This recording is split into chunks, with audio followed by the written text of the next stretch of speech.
944 077 9620.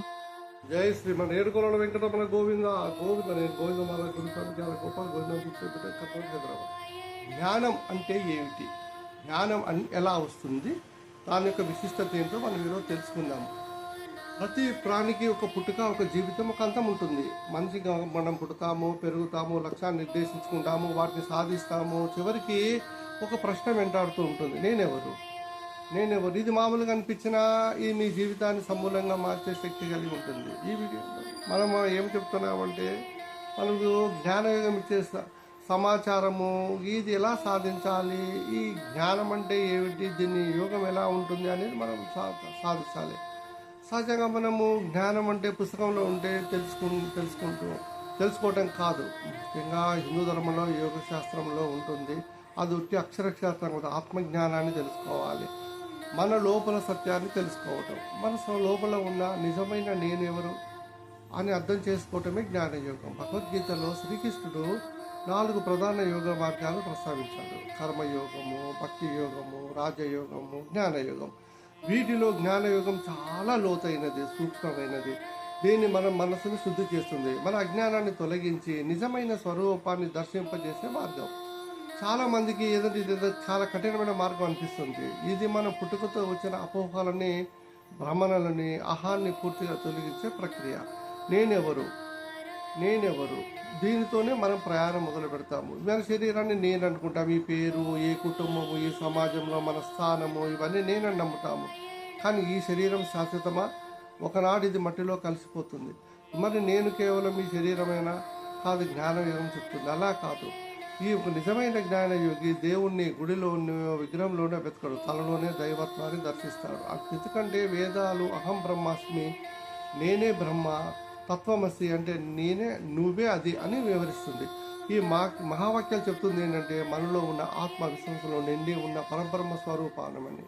మనలోని చిన్న చైతన్యకిరణి విశ్వంలో ఉన్న అనంత దానికి వేరు కాదు, ఇవి రెండు ఒకటే. ఇది జ్ఞానయోగం సాధించాలంటే మనం ఏం చేయాలి? తత్వశాస్త్ర చర్చలు చర్చం కాదు, ఇది ఒక నిరంతర సాధన. ఆది శంకరాచార్య లాంటి మహానీయులు జ్ఞానయోగ సాధనకు 3 ప్రధాన దశలు వినిచాడు. ఒకటి వినటం, వేదాలు, ఉపనిషత్తులు, భగవద్గీత వంటి ప్రామాణిక గ్రంథాలను వినటం, గురువుల బోధనలను శ్రద్ధగా వినటం. ఇక్కడ విషయము వినటం కాదు, సత్యం వినటం. అంటే నేను ఆత్మను, నేను ఈ శరీరం కాదు అనే సత్యాన్ని తెలుసుకోవటం. అద్వైత సిద్ధాంతం ప్రకారం ఈ ప్రపంచమంతా మిథ్య, ఈ బ్రహ్మమే సత్యం అనే బోధనను గురువుల ద్వారా వినటం. ఇది మన మనసులో జ్ఞాన బీజాన్ని నాటడం లాంటిది. రెండోది ఆలోచించటం, విన్న విషయాలని లోతుగా విశ్లేషించి ఆలోచించటం.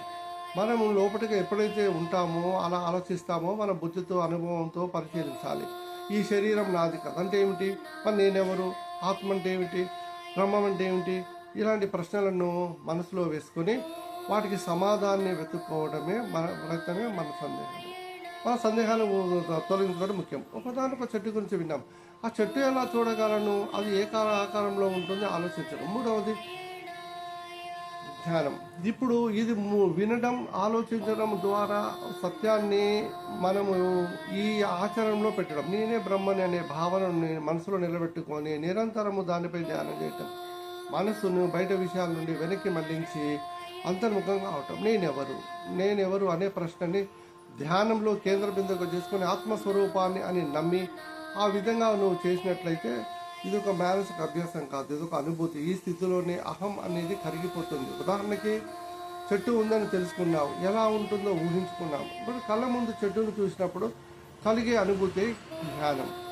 ఈ జ్ఞానం నిన్ను నడిపిస్తుంది. ఈ అన్ని మనలో ద్వారా మీరు సాధ్యం చేస్తూ ఉంటే మనకి అహం బ్రహ్మాస్మి సత్యము పదాలుగా కాక ఒక జీవన సత్యంగా అనుభవంలోకి వస్తుంది. ఇప్పుడు జ్ఞానయోగం ఎందుకు కఠినమో తెలుసుకుందాం. జ్ఞానయోగం చాలామంది కఠినంగా అనిపించడానికి ప్రధాన కారణం, మనం పుట్టినప్పటి నుండి నేర్చుకున్నదంతా బయట ప్రపంచం గురించి, శరీరం గురించి, నేను ఫలానా వ్యక్తిని, నాకు ఈ పేరు ఉంది, నాకు ఈ బంధాలు ఉన్నాయి, నాకు ఈ ఆస్తులు ఉన్నాయి, ఇవన్నీ కూడా మనం పెట్టుకున్న గుర్తింపులు. ఈ గుర్తింపులన్నీ శరీరానికి, మనసుకు సంబంధించినవి. ఈ అజ్ఞానం వల్లనే మన ఆత్మని మర్చిపోతున్నాం. దేహమే నేను అని అనుకుంటే ఒక అంధుడు రాత్రిపూట ఒక దీపం పట్టుకుంటాడు. ఎందుకు? దారి చూసేందుకు కాదు, తనని చూసి ఇతరులు దీపాన్ని చూసి ఆ వెళ్తున్న తనని చూసి ఎవరు ఢీ కొట్టకుండా ఉండడం కోసమే దీపం పట్టుకుంటాడు, అతను గుడ్డివాడైనప్పటికీ. మనకి ఈ ప్రపంచం మన వద్ద కనిపించినట్టుగా లేదు, అంత ఆత్మమయం అనేది గుర్తించే సహాయపడుతుంది. మన జ్ఞానాన్ని, మన అహంకారాన్ని, సత్యాన్ని అన్ని తెలుసుకోనే విధంగా అన్ని అహంకారాన్ని విడిచిపెట్టేసి ఇది నాది అనే మమకారం కలిగి ఉన్నాం. కాబట్టి ఈ మమకారాన్ని బంధించే సంఖ్యలు, ఈ జ్ఞానయోగం సంఖ్యలను పెంచి నిజమైన స్వేచ్ఛను అనుభవించడానికి తోడ్పడుతుంది. ఆచారాలు పాటించటం, బహిరంగ భక్తిని ప్రదర్శించడం, పూజలు చేయటం ఎవరిని లోతైన జ్ఞానం లేకపోతే అవి కేవలము యాంత్రిక పనులు మాత్రమే అవుతాయి. జ్ఞానం లేకుండా భక్తి బలహీనపడుతుంది, అది కేవలం మూఢనమ్మకంగా మారుతుంది. జ్ఞానం లేకుండా స్వార్థంతో కూడుకున్నవి ఏమైనా పూజలు చేసినా అవి ఏ విద్య పరిస్థితులు పనిచేయవు. గోవిందమాల వేసుకొని గోవిందుడి కత్తి దగ్గరగా వెళ్ళి ఆయనను ఇంకా కళ్ళతో చూస్తాననే జ్ఞానాన్ని సాధించాలంటే మనలో ఒక సమూలమైన మార్పు రావాలి. నేను అనే అహంకారం తగ్గాలి, నాది అనే ఆస్తి భావన పోవాలి. మనకు చెందినది ఏదీ లేదు, అన్నీ ఈ ప్రకృతిలోని భాగమే అని సత్యం తెలుసుకోవాలి. అప్పుడే మన నిజమైన శాంతిని, స్వేచ్ఛని అనుభవించగలుగుతాం. ఆ శాంతి, స్వేచ్ఛలే మోక్షం. అదే జ్ఞాన యోగం యొక్క చివరి లక్ష్యం. మోక్షం అంటే చనిపోయినాక ఏదో స్వర్గానికి వెళ్ళటం కాదు, ఈ జీవితంలోనే పొందగలిగే ఒక ఉన్నతమైన మానసిక స్థితి. బంధాల నుండి, అజ్ఞానం నుండి విముక్తి పొంది ఆత్మస్వరూపంలో స్థిరంగా ఉండడమే మోక్షం. ఇది అపరిమితమైన ఆనందం, శాంతి కలిగి ఉంటుంది. మనకి ఇప్పుడు మీకు చెప్పేది ఏమిటంటే ఒకటే మీరు తెలుసుకోవాల్సింది, గోవిందమాల అనే గోవిందమాల మిమ్మల్ని ఇలాంటి ఆలోచనని ఆలోచింపజేస్తుంది. గోవిందమాల దీక్ష అంటే మిమ్మల్ని మీరు ప్రచారణ చేసుకొని మీరు భగవంతుడికి అతి దగ్గరగా ఉండడానికి ప్రయత్నం చేసే ఒక ప్రతి గోవిందమాల వేసుకోండి. గోవిందుడిని తెలుసుకోవడానికి ప్రయత్నం చేయండి, ఆయనలో ఐక్యం అవ్వండి. జై శ్రీమన్నారాయణ.